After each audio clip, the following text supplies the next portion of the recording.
अमित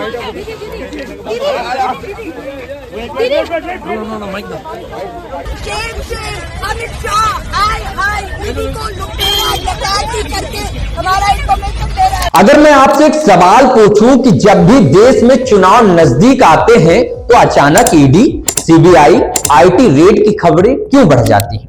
क्या ये सिर्फ इत्तेफाक है या फिर इसके पीछे कोई ऐसा पैटर्न है जिसे हम अक्सर नजरअंदाज कर देते हैं? आज हम बात करेंगे ईडी रेड की, ममता बनर्जी की और उस सवाल की जिससे सत्ता असहज हो जाती है। चुनाव से पहले ही आखिरकार ये हथकंडे क्यों अपनाए जाते हैं? जनवरी 2026 कोलकाता ईडी एक राजनीतिक रणनीतिक संस्था से जुड़े ठिकानों पर छापा मारती है। मामला बताया जाता है मनी लॉन्ड्रिंग और पुराने आर्थिक आरोपों का। लेकिन तभी एक असामान्य चीज होती है, देश की किसी राज्य के मुख्यमंत्री खुद छापेमारी वाली जगह पर पहुंच जाती है, यानी कि ममता बनर्जी। वो कहती हैं ये जांच नहीं है, ये राजनीति है, ये कानून नहीं है, ये डराने की कोशिश है। और ईडी कहती है हम तो भाई साहब अपना काम कर रहे हैं। यहीं से कहानी बदल जाती है, क्योंकि ये सिर्फ एक रेड नहीं है रह जाती, ये बन जाती है सिस्टम बनाम सत्ता की कहानी।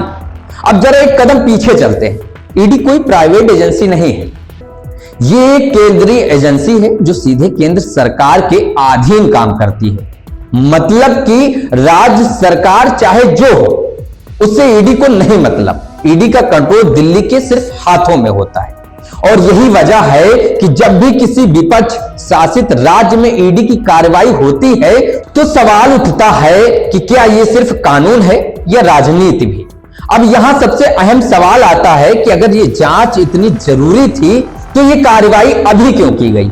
ये 2 साल पहले भी हो सकती थी, ये 3 साल पहले भी हो सकती थी, या फिर कहें कि ये कार्रवाई चुनाव के बाद भी हो सकती थी। यही वो सवाल है जो विपक्ष हर बार उठाता है और हर बार जवाब मिलता है कि भाई साहब ये तो कानून का काम है और वही अपना काम कर रहा है। लेकिन लोकतंत्र में सिर्फ जवाब काफी नहीं होता, टाइमिंग भी मायने रखती है। इतिहास देखते हैं, जब भी चुनाव नजदीक आते हैं, विपक्ष मजबूत दिखता है या कोई नेता चुनौती बन जाता है, तब सबसे पहले हथकंडे अपनाए जाते हैं छापेमारी की, पूछताछ की, गिरफ्तारियों की। ये सारे मुद्दे तेज हो जाते हैं और ये संयोग है या फिर कहें कि शायद ही ये हो जाता है।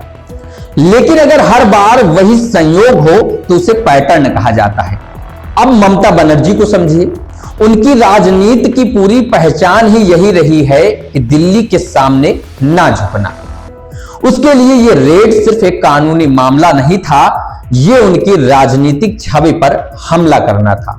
अगर वो चुप रहती तो नैरेटिव बनता कि कुछ तो गड़बड़ है साहब। अगर वो सामने आती तब भी नैरेटिव बनता कि संघीय ढांचा की रक्षा के लिए मुख्यमंत्री सामने आ रहे हैं। और चुनाव से पहले यह नैरेटिव ही सबसे बड़ा हथियार होता है सत्ता पक्ष के लिए। अब मीडिया को देखिए, कुछ चैनल कहते हैं कि मुख्यमंत्री ने जांच में बाधा डाली, कुछ कहते हैं कि केंद्र सरकार विपक्ष को डराना चाहती है। मतलब सच कम और शोर ज्यादा, और इसी शोर में जनता असली मुद्दे भूल जाती है। लेकिन असली सवाल यह नहीं है कि ममता बनर्जी सही है या ईडी।